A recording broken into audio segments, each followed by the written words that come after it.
Trump's 10% global tariff took effect on Tuesday rather than the 15% rate announced by the US president over the weekend, following a setback at the US Supreme Court, a ruling he described as unfortunate during his State of the Union address.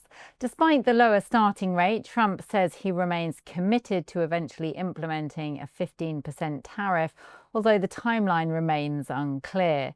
The delay could give governments and businesses a window to negotiate exemptions or secure preferential treatment. When the 10% levy was unveiled on Friday, the administration announced carve-outs for a range of products, as well as certain imports from Canada and Mexico. Even so, the move has triggered a backlash in Europe, which only last year reached a preferential trade agreement with Washington. Those benefits could now be at risk. An EU assessment suggests the new tariff policy may push levies on some goods above the levels allowed under the existing agreement. In response, the European Parliament has paused legislative work on approving the EU-US deal while it seeks further clarity.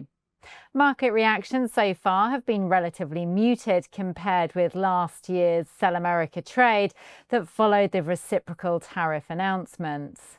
Part of this may reflect investors becoming more accustomed to Trump's unpredictable trade policy. In addition, a flat 10% tariff could actually benefit some exporters, including China, Brazil, India, and Vietnam.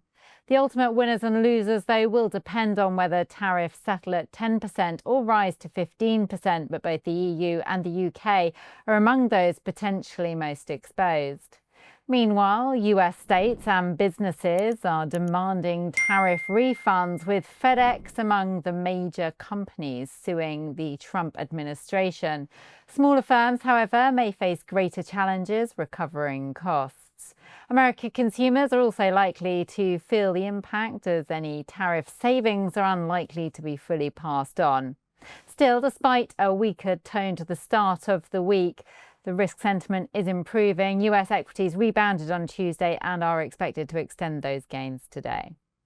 For more videos like this, please do like and subscribe.